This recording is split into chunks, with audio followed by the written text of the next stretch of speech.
Teman-teman, sebelum nonton jangan lupa ya, klik like, subscribe, and share.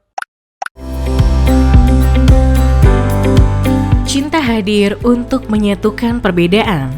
Ia diciptakan sebagai pelengkap. Cinta adalah pemakluman atas ketidaksempurnaan. Cinta juga menyoal penyatuan kasih sayang. Cinta merupakan perihal janji setia antara dua insan. Namun yang terpenting, cintalah sang jurumudi yang akhirnya mengarahkan kemana hati akan memilih. Viewers, pria bernama Bimo Kusumo Yudo ini memang dikenal memiliki suara yang khas. Maka tak heran jika suara pria kelahiran 4 Juli ini banyak mengisi berbagai iklan yang tayang di televisi.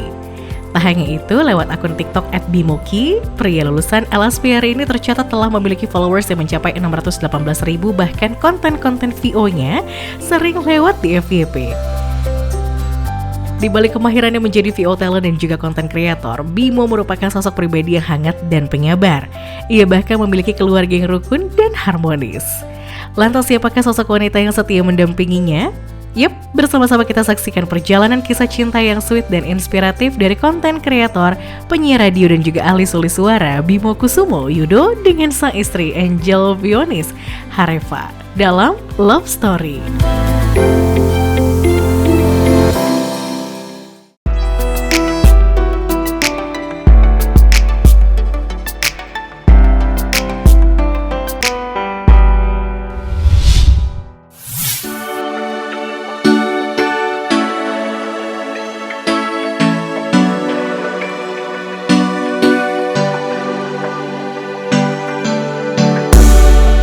Memulai debutnya di dunia sulis suara sejak tahun 1996, pemilik nama lengkap Antonius Bimo Kusumo Yudo ini memiliki segudang aktivitas baik di rumah maupun di luar rumah.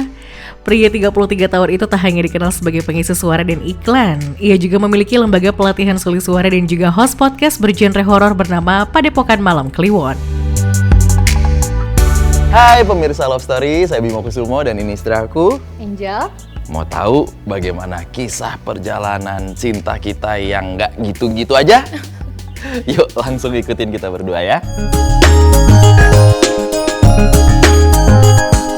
Ditemui di kediamannya yang terletak di Bilangan, Kalisari, Jakarta Timur, pria asal Solo itu yang memiliki segudang kesibukan di luar rumah tetap meluangkan waktu untuk berkumpul bersama keluarga kecilnya.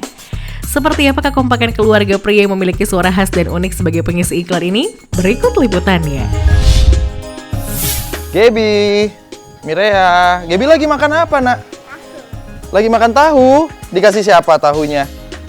Papa ya, Mirea nggak makan tahu? Nggak. Karena lagi batuk ya.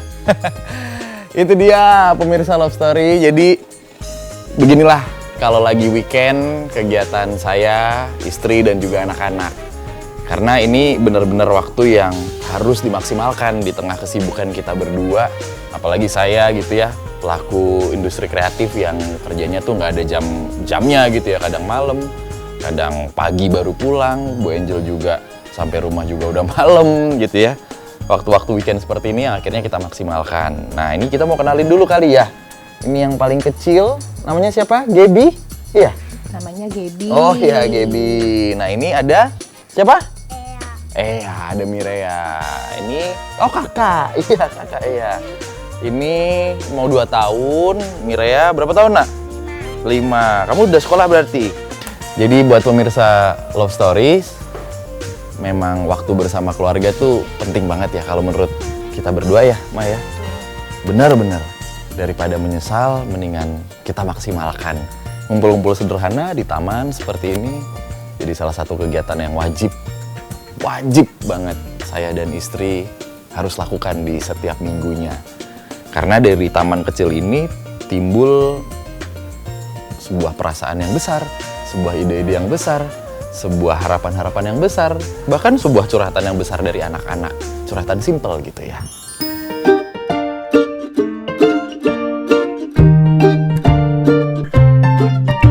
Usai bermain di teras di rumahnya, keluarga kecil ini berpindah ke dalam rumah untuk menikmati camilan tahu goreng yang telah tersaji di meja makan. Jadi kita berdua tuh, saya dan istri, kalau habis aktivitas sama anak-anak kayak tadi di taman atau di teras gitu, sebetulnya sih kita lebih senang buat makan atau nyemil di di rumah ya Maya, ketimbang keluar-keluar gitu. Karena selain di sekitaran rumah nih banyak banget pilihan makanan, sebisa mungkin gitu ya, sebisa mungkin saya tuh pengen gitu kalau sarapan atau budaya makan di meja makan bareng-bareng tuh selalu ada gitu dari sejak dini gitu. Ya walaupun waktunya kadang nggak bisa ya, tapi ya kayak gini lah sederhana ini. Tahu goreng gitu ya, udah. Sampai nanti malam di kamar balik kita mau tidur masih seperti ini ngobrol-ngobrol berempat. Setelah berquality time dengan kedua buah hatinya, Theodora Mireya Kusuma dan Gabriela Abigail Kusuma, pasangan ini kemudian berbincang dengan tim Love Story berbagi kisah seputar perjalanan kisah cinta mereka yang dimulai sejak tahun 2014. Dan berikut kisahnya. Awalnya sebenarnya pertama kali ketemu itu Mas Bimo dijodohin ke sahabat aku. Dicomblangin? Ya, dicomblangin Kalau lah. dijodohin kan kayaknya sama orang tua Iya, gitu. iya. Ini sama teman dicomblangin. Dicomblangin sebenarnya sama sahabat aku gitu. Jadi ketemuan sama sahabat aku di suatu kafe lah ya di Senopati waktu itu. Terus aku kebetulan ada janji tuh sama temen aku ini mau ketemuan. Nah, ya udah aku datang di situ. Jadi kita kenalan ya. Ya nggak sengaja kenalan gitu. Malah nyangkutnya dia. Jadi PDKT-nya dia tuh cara ngedeketinnya emang aneh banget gitu ya. Jadi kan memang aku sempat ngobrol sama dia, terus aku bilang, kan kebetulan waktu itu habis lulus kuliah gitu ya, mau kerja. Terus aku ngomong, habis ini udah deh pensiun mau jadi anak baik-baik, mau hidup bener, ntar langsung nikah aja lah gitu. Maksudnya mau hidup lurus, langsung ketemu jodoh, langsung nikah gitu kan. Iya, habis iya, stres benar. putus gitu ya pacaran lama. Setelah menjalani pendekatan, keduanya merasa klik satu sama lain. Lantas apa yang membuat Bimo dan Angel saling menemukan kecocokan? Kita 2 tahun saling kenal lebih dalam, habis itu menikah. Kita tuh nggak ada tembak-tembakan atau gimana gitu. Jadi bener-bener kayak ngobrol, terus kok kayak pacaran ya gitu. Ya nggak sih? Terus akhirnya kita tiba-tiba dia state sendiri kalau ya udah deh berarti mulai hari ini kita jadian. Gak ada yang nembak padahal aneh banget. Terus aku juga kok ya iya aja gitu ya. Ya itulah namanya misteri.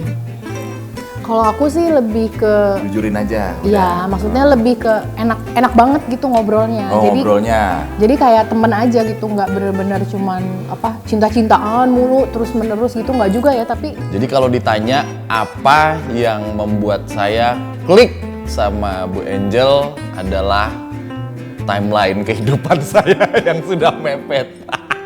Oh ini kayaknya cocok lah. Nah, iya kan? pepet.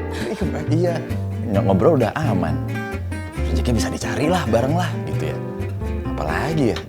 Udahlah nanti berjalannya waktu lah, yang penting dia udah klop, saya udah klop, gas wae lah udah gitu. Ya kalau udah pas gitu ya, terus daripada kita nyari kekurangan, Iya. nyari-nyari kenapa ya nggak sama dia, ya udah kalau udah pas mah jalannya terus. Karena waktu itu saya coba nyari, sengaja gitu ya, nyari apa yang kayaknya beda atau apa yang kayaknya akan jadi challenge gitu.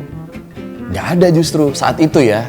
Saat itu tuh nggak ada di Bu Angel gitu. Jadi ya klik aja lah gitu. Saat itu tuh ya udah gas aja gitu. Jalanin aja terus gitu. Dan jalaninnya tuh kebetulan juga nggak yang udah lihat gimana entar gitu. Dia juga punya timeline untuk nih tahun ini harus gimana, bulan ini harus gimana gitu. Jadi tertata lah. Nah, base dari tertatanya itu yang bikin aku tuh yakin untuk lebih serius gitu. Untuk melangkah ke yang lebih pastilah gitu. Berbeda dengan wanita pada umumnya yang gemar dimanja, Angel nyatanya sangat cuek dan berbeda. Kamu bukan tipe yang romantis, dia tuh bukan tipikal yang sayang udah makan apa, aduh aku nah itu tipikal saya sebenarnya. Gitu, maksudnya kan kalau sakit tuh jangan dirasa. Oh ya gitu ya. Biar cepat sembuh gitu. Ya perbedaan ini yang akhirnya jadi saling melengkapi lah gitu. Aku yang cukup cukup apa ya? Hopeless romantic lah dia. Ya itulah bahasanya, Iya, gimana aku betul. nggak paham lah bahasa gitu. Dia yang sabodeting orangnya gitu, yang cuek aja gitu. Jadi air api banget sebenarnya mah gitu. Tapi klop kan? Oh klop, Ya. klop, diklop-klopin.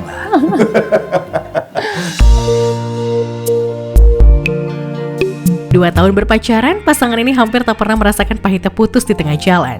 Keduanya mengaku sudah sama-sama cocok satu sama lain hingga akhirnya memberanikan diri ke jenjang yang lebih serius, yaitu pernikahan.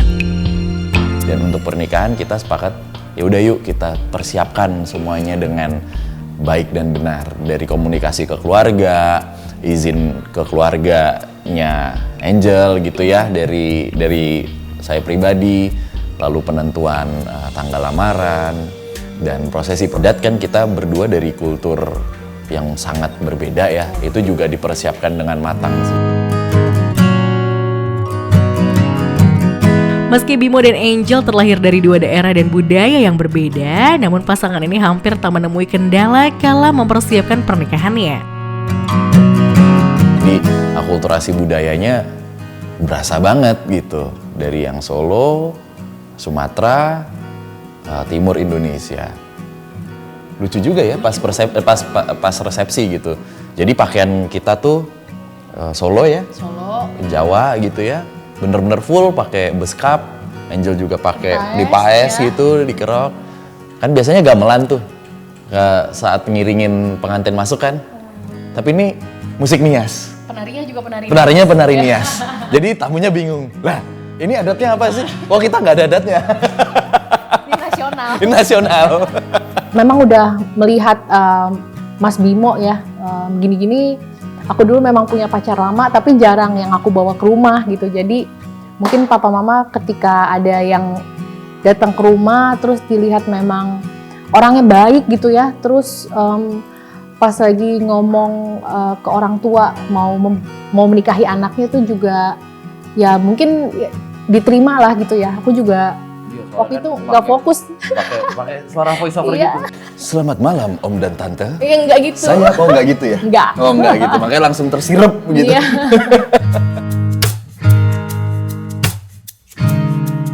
Dan terpilihlah tanggal 14 Mei 2016 sebagai hari spesial bersatunya ikatan cinta antara Bimo dengan wanita berdarah Flores dan Nias, Angel Fionis. Lantas, adakah makna khusus di balik tanggal tersebut? Hanya sebenarnya cocok logi aja sih. Kita nyari yang bisa pestanya tuh berbarengan dengan dari 2 belah pihak tuh yang dituakan kan pasti ada ya eyang kami gitu. Jadi ada satu eyang kami yang masih ada, masih hidup gitu, sudah sepuh sekali, dan kita kebetulan samain tanggalnya di 14 Mei. Tanggal ulang tahun. Ulang tahun Ya. gitu, ulang tahunnya eyang gitu. Kita Bukan tuh begitu? kita booking gedung dulu, baru kita izin ke orang tua kan. Nah itu. Jadi kita nggak izin dulu ke orang tua, kita cari dulu gedung. Ya. Jadi waktu Tahun sebelumnya ya berapa? Iya, sih 2016 tuh ada beberapa gedung pernikahan di Jakarta yang baru-baru tuh. Betul. Ya bener ya. Nah kita belum ngomong ke orang tua. Dipersiapkan kayak gimana? Ya udah ini bentuk persiapan kita kan. Kita DP aja dulu, dar gitu. 14 Mei. Yang lainnya penuh. Iya. Ya udah baru kita minta izin. Bu, Kita cocok logi. Pak, Papa, Mama mau nikah. Oh iya 14 Mei. Oh, kenapa begitu gitu. Pikir di Jawa apakah ada hitung-hitungan gitu ya. Saya juga nggak tahu gitu karena menurut Bapak juga semua tanggal baik gitu ya. Papa juga kan udahlah tanggal berapa aja yang penting baik gitu.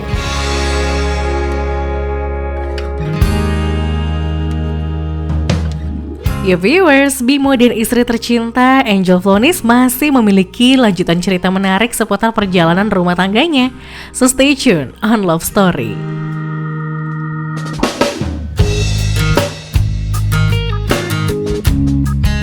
Jangan lupa ya, klik like, subscribe, and share.